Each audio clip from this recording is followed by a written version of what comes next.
takbir dan cuma nas istilah dan muhawarah.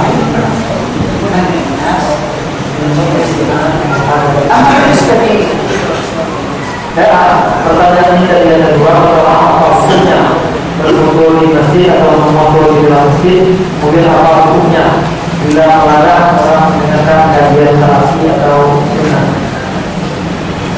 بالنسبة للتصوير هناك خلاف بين أهل العلم،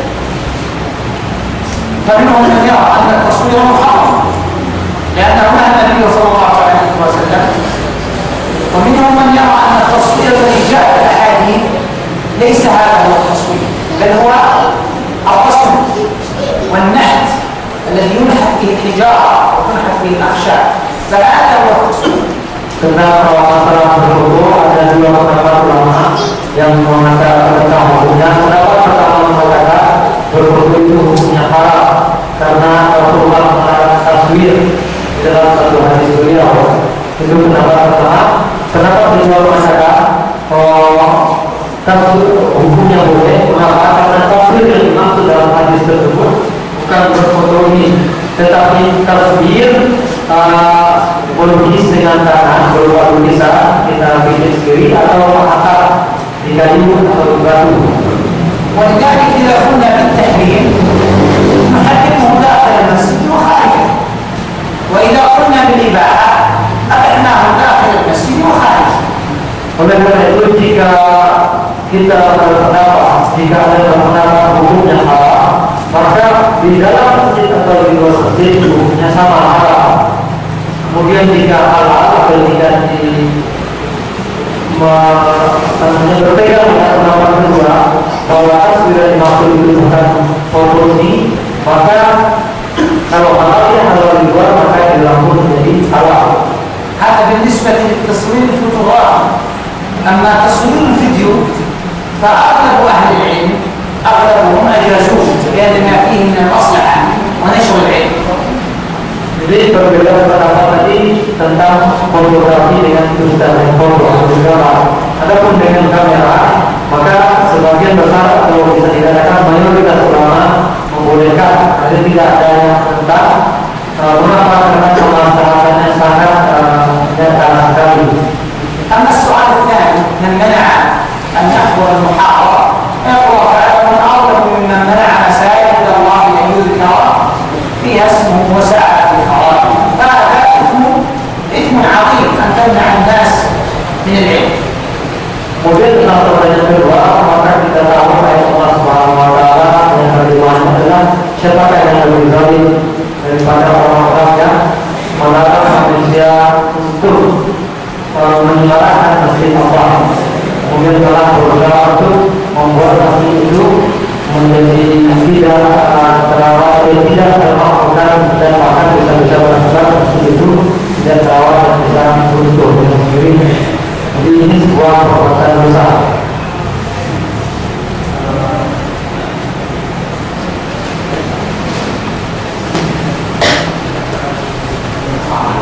Bahwa akal anjak dengan minimal memakai Tuhan akidah solusi sepakat menggunakan asal kubra. Bagaimana yang disinat ini? Pertanyaan adalah apa saja pemahaman anjak dirham? Apa ciri-ciri pemahaman atau akidah anjak dirham? كلهم عقيدتهم واحدة وهي تعطيل صفات الله سبحانه وتعالى. الله لا يسمع ولا يبصر ولا ليس يخلق ولا يتكلم ولا يقول ذلك، فصفات الله كلها معطلة، فهم يجتمعون هذه العقيدة وهذا كفر، نسأل الله العافية. Jadi akidahnya yang sangat menonjolkan yang terkenal itu satu saja, mereka mengakui atau menganggap tidak ada sifat-sifat Allah, meskipun dalam Al-Quran itu dijelaskan terang-terang, tapi menurut mereka tak ada itu. Allah tidak mendengar, tidak melihat, Allah tidak bicara, Allah tidak segala macamnya seperti itu. Itu mereka semua sama akidahnya. Soal Tuhan, Tuhan berubah dan salah Tuhan bid'ah, apakah Tuhan adalah salah satu bentuknya tidak?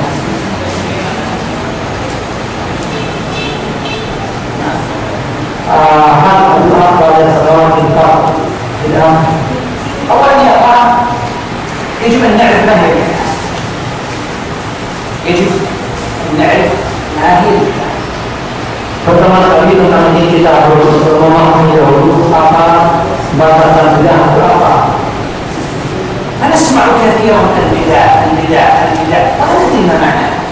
Sering kali kita membela kata-kata bid'ah, tapi kita tak paham kadang-kadang apa itu bid'ah. Guru. فمتى يحكم على الشيء أنه بدعة؟ Kapan kita bisa menghukum sesuatu itu merupakan perbuatan bid'ah? نقول إذا فعل الإنسان فعلا من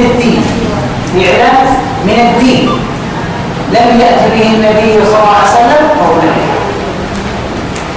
Kita katakan bahwa jika seseorang melakukan satu aktivitas keagamaan yang tidak pernah dilakukan oleh Rasulullah, maka itulah bid'ah. وكان النبي صلى الله عليه وسلم قادرا على فعله.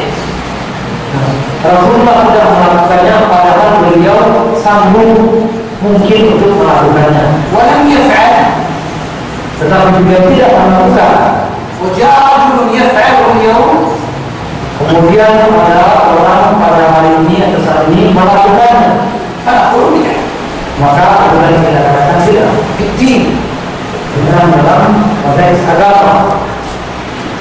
وبعد ذلك أنت انظر أي شيء يفعله الناس اليوم في الدين لم يأتي به النبي صلى الله عليه وسلم. Nah, ini jaga-jaganya kita perhatikan saja. Kalau memang perbuatan itu tidak ada dilakukan oleh Rasulullah, berpada beliau mungkin atau dapat tidak melakukannya, jika dilakukan orang sekarang, itulah dia definisi atau kategori tidak ada.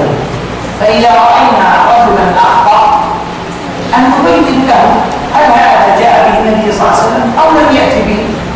فإن كان جاء به النبي صلى الله عليه وسلم ما لم يأتي به النبي صلى الله عليه وسلم قلنا له ما يجوز أن تفعله. Oleh karena itu jika kita melihat orang yang melakukan hal-hal seperti itu yang kita sangka tidak ada dalilnya, kita ajak jawab atau kita nasihati. Tapi kalau kita yakinkan dulu, betulkah ada dasarnya dari Rasulullah? Jika ada dalilnya, ya kita lakukan, kita amalkan. Bahkan tidak juga seharusnya ikut mengamalkan. Namun jika tidak ada dasarnya dari Rasulullah SAW, kita nasihati, kita ajak dia, kita sadarkan kalau yang seperti ini tidak ada dasarnya dari Rasulullah dan tidak sewajarnya kita lakukan. Kemudian pertanyaannya, apa untuk menggunakan sajadah yang bergambar? Apakah ada kaitannya dengan hadis Aisyah? Mahmud istiqdah sajadah alladhi fiha surah wa ma hadhihi al-mas'alah fi hadis Aisyah. بالنسبة للصور الصلاة على الصور لا يجوز. الصلاة في الصور لا يجوز.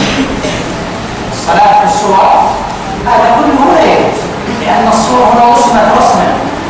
الصلاة عليها أو تعليقها فإنه لا يجوز.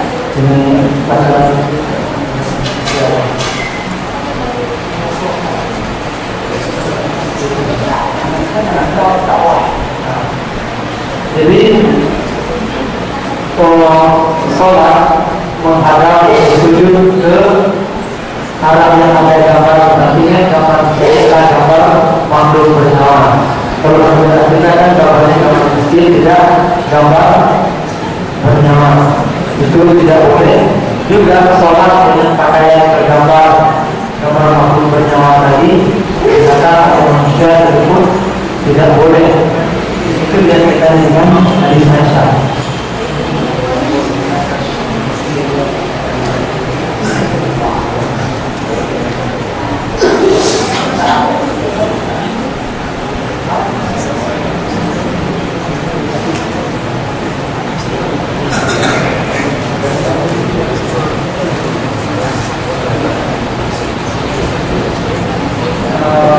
Orangnya apakah boleh kita menjual makanan terhadap akan jadi surat nanti atau memang hewan di Indonesia atau hewan di ibadah di Nasrani.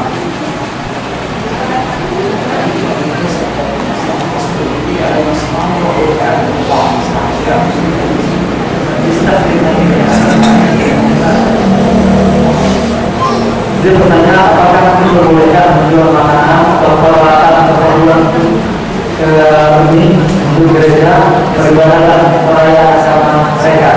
Artinya untuk peribadatan agama Islam. إذن هذا لا يجوز أن يساعد هؤلاء في أن يعبدوا غير الله سبحانه وتعالى، لأن هؤلاء يعبدون دينا قد كبر. Ini tidak boleh kita lakukan karena artinya kita membuat mereka masuk menyembah ilah selain Allah, karena agama tersebut sudah tidak dulukan sudah enteng. Kalau kita lakukan itu berarti kita membawa mereka untuk melakukan itu semua. لكن التعامل معهم يجوز بيع وشراء. Tapi muamalah dengan mereka berbisnis secara umum tidak untuk hal itu boleh.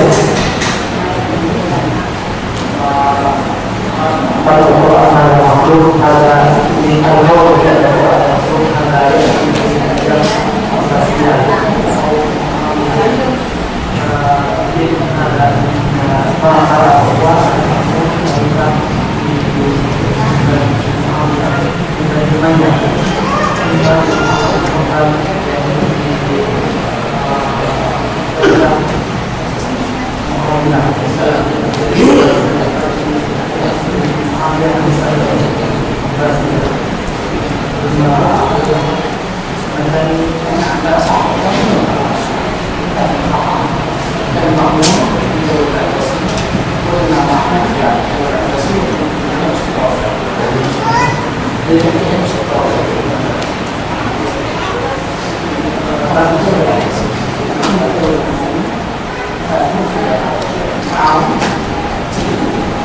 Jadi ini pertanyaannya, Al-Quran itu makhluk, perkataan Al-Quran itu makhluk muncul pada masa dinasti Abbasiyah atau uangnya gitu. Apakah muncul pada dinasti Muhammad Abbasiyah atau uangnya?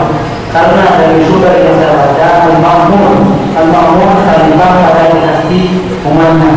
Kemudian Imam Ahmad bin Hanbal hidup pada dinasti Umayyah, bukan pada dinasti Abbasiyah. Mungkin perlu kita luruskan, dinasti Umayyah itu usianya hanya sampai tahun 132 Hijriah. 132 Hijriah itu dinasti Umayyah itu sudah habis. Nah, selanjutnya adalah dinasti Abbasiyah. Dinasti Abbasiyah dari 132 sampai tahun 600-an. Kemudian Imam Ahmad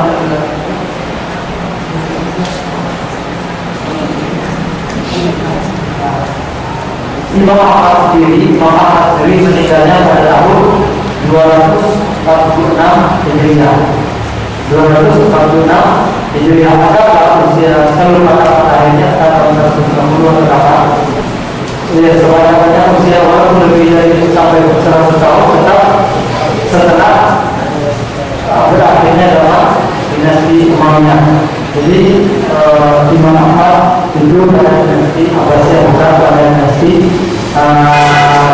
Umayyah, tapi dinasti Abbasiyah.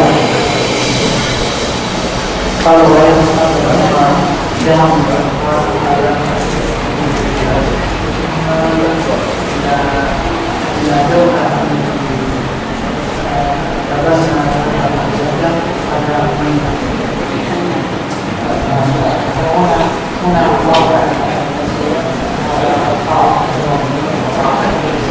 jadi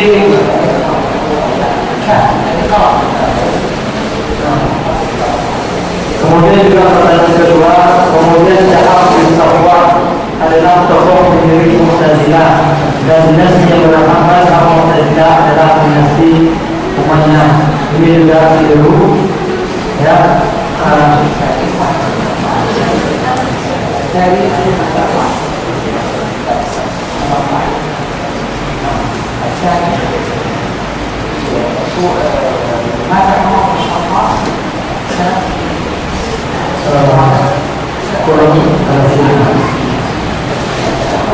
jadi kita kembali pada sejarah sedikit.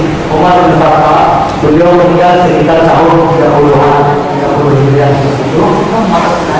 Kemudian Utsman, kemudian Ali, Imam Ali itu meninggal sekitar tahun 40 atau 41 Hijriah. Kemudian kemudian Hasan bin Ali itu hanya beberapa sampai dalam kemudian beliau menyerahkan kekuasaan kepada Muawiyah Kemudian mulailah zaman dinasti Muawiyah dari tahun 41 sampai Muawiyah meninggal tahun 60. واستمرت خلافة بني أمية إلى 132. Dan kemudian dinasti Umayyah berlanjut sampai tahun 132. Kemudian ini mereka dinasti mereka hancur di tanah Daulah Abbasiyah. Kemudian berikutnya ada sama Safa, Al-Mansur dan selanjutnya dinasti Abbasiyah. Al-Hamid, Mahdi, Al-Rashid, Al-Mahmud, dan sudah menjadi زادت الدولة في سنة تقبل الإسلام 500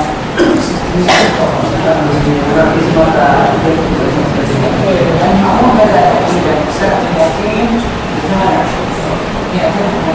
Jadi Al-Mahmud, pemerintah Al-Mahmud ini dimulai dari tahun 228 Hijriah. Al-Mahmud 228 Hijriah itu adalah nama dinasti Abbasiyah, dan kemungkinan raji atau sumber yang kita baca ini barangkali dari Imam atau Syiah yang memang mereka punya tendensi tertentu kepada Bani Umayyah, dan bukan hanya kepada Bani Umayyah, juga kepada Khulafaur Rasyidin, dan akhir-akhirnya juga kepada Bani Abbasiyah.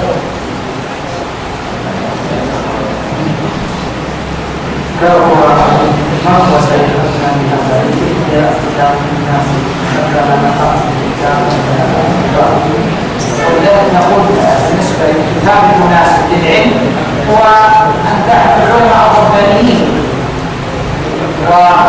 ثم تقول كالأئمة الأربعة أحمد والشافعي حنيفة مالك والأوزاعي وغير ذلك من الأئمة من أئمة أهل السنة. Pertanyaannya tentang bagaimana kita memilih dan kita yang banyak mengandung pemahaman besar, karena pada zaman ini ada yang mencampur seperti itu.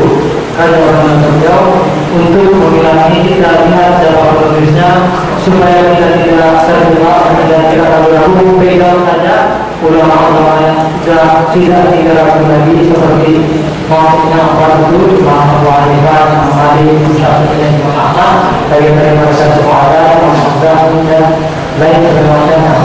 Semua dalam kita hadis, ya saya menggali semuanya itu sama cukup yang bagi kita.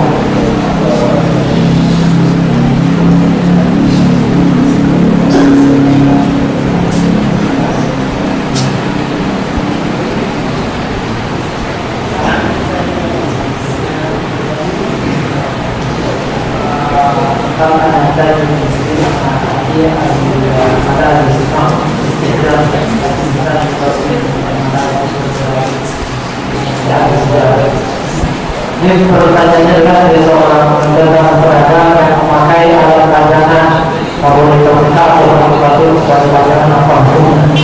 بالنسبة إذا كانت مقطوعة الرأس وليس فيها فتنة شرطي، مقطوعة الرأس وليس فيها فتنة فلا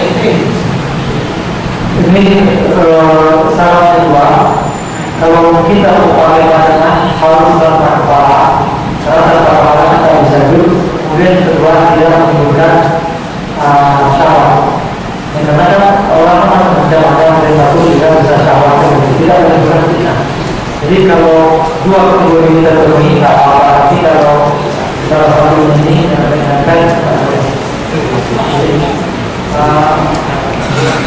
bahwa al-hadis dan mana dari salah satu muslim al-hadis dan salah satu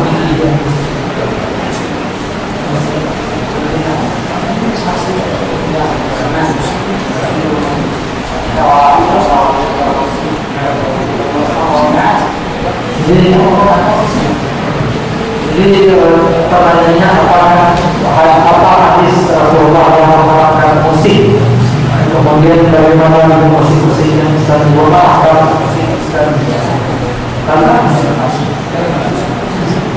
Jadi Rasulullah telah mengatakan dalam satu hadisnya, saksinya kita sebutkan saat ini, bahwa Rasulullah mengatakan di akhir zaman nanti akan berkumpul tiga serangkai angin, tiga serangkai kejahatan, yaitu zina, musik dan minuman keras, terutama. Jadi pertanyaan apakah ada bagaimana dengan musik yang Islami, maka jawabannya tak ada musik yang Islami. Artinya musik dalam pengertian kita sekarang ini tak ada lagi yang Islami.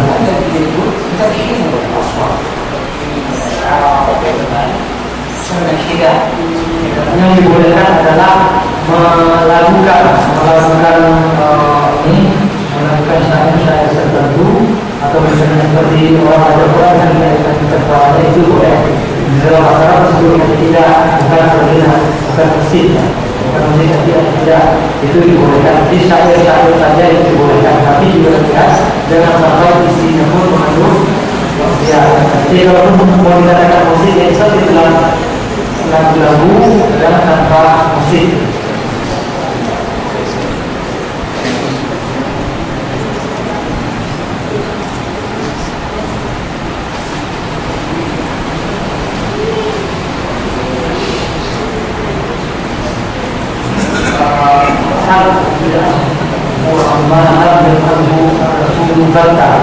Jangan sekali pernah ada kaum yang ada sahabat orang yang mencintai Rasulullah SAW.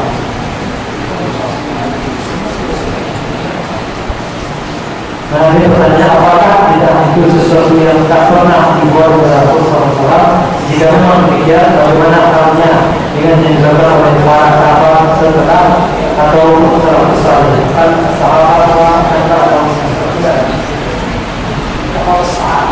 إذا فعلوا شيئا ولم يخالفوا بعضهم فإن هذا يحتسب. Kemudian tentang para sahabat, Rasulullah mengatakan, alaikum bisunnati, kalian semua harus berpegang kepada sunnahku, kepada sunnah khulafaur rasyidin, Nabi dan para rasyidin setelah Rasulullah SAW. Ini tentang yang dilakukan oleh para sahabat. Kemudian sahabat-sahabat yang lain selain para khalifah itu jika yang mereka lakukan diaminkan atau tidak dibantah, tidak dibatalkan oleh sahabat-sahabat yang lain, ini menunjukkan bahwa perbuatan itu juga pantas kita kerjakan menjadi lima sahabat, paling tidak dengan susupi namanya. Kemudian namun dalam dasar kita pegang. Dan sebenarnya ini perjalanannya luas, ini pembahasan yang bersih.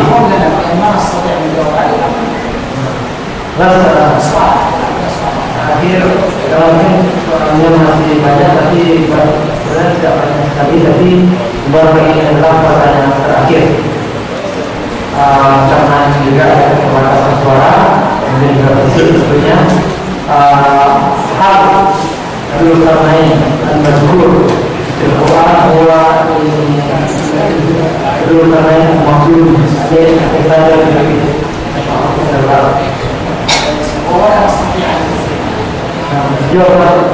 jawabannya kita tidak bisa memastikan siapa orangnya, tapi dari indikasi yang sejarah tentang ayat Al-Quran ini menunjukkan dia bukan orang yang bertauhid. Jadi tidak, karena nama yang disebutkan dalam Al-Quran orang yang muwahhid, bertauhid kepada Allah dan disanjung kepada Allah. Nah, sementara Al-Quran ini tidak seperti itu, latar-latar jadi tidak bisa kita pastikan siapa orangnya.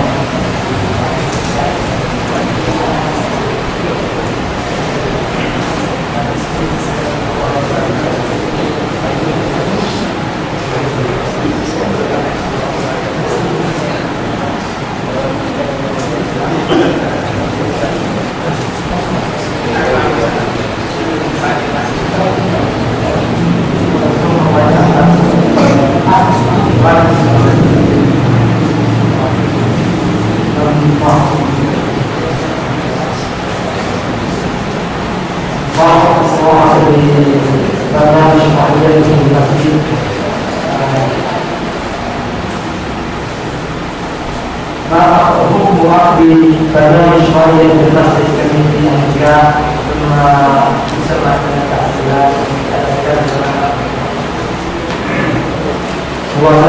saya sebenarnya pertanyaan apa hukumnya jika suatu saudara dilebur apa dengan seperti yang lainnya apa dulu sekarang dinasti apa hukumnya suatu saudara mengadakan suatu acara dinasti seperti acara pernikahan, tahlilan dan lain-lain. بالنسبة لعقد مثل هذه الحقوق أولا يجب أن نفرق فإذا كان عقد وفعل مثل هذه المسلمان من أجل البركة فهذا لم يفعله النبي صلى الله عليه وسلم. Tapi garis bawahi jika pelaksanaan kegiatan-kegiatan tadi misalnya acara nikah, kenapa masjid karena lebih berkah dengan keyakinan seperti itu maka ini tak pernah dilakukan oleh Nabi Muhammad SAW. وإذا فعله من أجل حاجة كان مكان متسع المسجد أو بعد الصلاة يجتمع الناس أو نستطيع أن نجمع الناس بعد الصلاة فهذا لا بأس. Namun tidak dilakukan itu semua karena faktor lebih kebutuhan, misalnya di masjid tempat lebih luas daripada rumah yang lain atau karena ke dalam masjid dilakukan setelah sholat maka jemaah yang banyak bisa membutuhkan ini bisa digunakan. Tapi ketika keyakinan kita seperti kita dalam macam dan seperti ini dilakukan kita adalah Jazakumullah khairan wa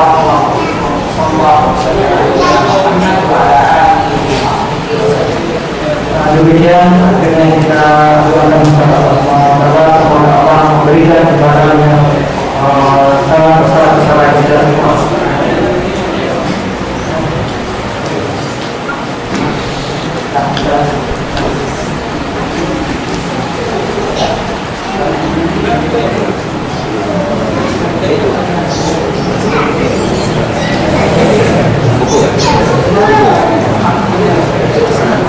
Jadi setelah ada spesifik tentang soal akhir, jadi satu hal yang kita lihat substansi amalan yang kita lakukan itu juga harus diperiksa. Jika sudah sesuai misalnya nikah itu kan ada syariatnya. Pada asalnya nikah itu boleh, tapi jika kemudian nikah di masjid kita anggap lebih berkah, ini sudah melenceng. Kemudian ada acara lain, misalnya pikir-pikir yang tidak pernah diajarkan Rasulullah, kemudian diajak dilakukan di masjid, nah ini pun jadi tidak boleh juga. هذا جبنا عليه قبل قليل في البدع جبنا عليه قبل قليل في البدع وكل شيء كان النبي صلى الله عليه وسلم قادرا ان يفعل وتركه ففعله بدعه. لماذا تركه النبي صلى الله عليه وسلم وتاتي انت وتفعل؟ النبي صلى الله عليه وسلم عرف الناس. Jadi kaitannya saja setiap amalan Rasulullah tidak mengerjakannya padahal beliau bisa dan memang kalau itu menjadi Rasulullah bisa melaksanakan dan pasti akan melaksanakan ternyata tidak beliau lakukan. Nah ini kalau boleh kita hentikan kenapa tidak melakukan. Kemudian dia terkait disebut ada amalan bagaimana kemudian motivasi dan dilaksanakannya itu apa? Demikian pertanyaan yang tidak dijawab karena dibatasi oleh waktu dan dengan keterbatasan kemampuan kita tunjukkan mulai di sini. Mohon maaf atas jawaban-jawaban atau pertanyaan yang tidak dijawab. Tapi yang Allah sudah mohon semoga memberikan kembali yang setinggi-tingginya kepada kita semua, memberikan kita orang-orang yang terus bergerak untuk menuntut ilmu dan berpartisipasi untuk mengentaskan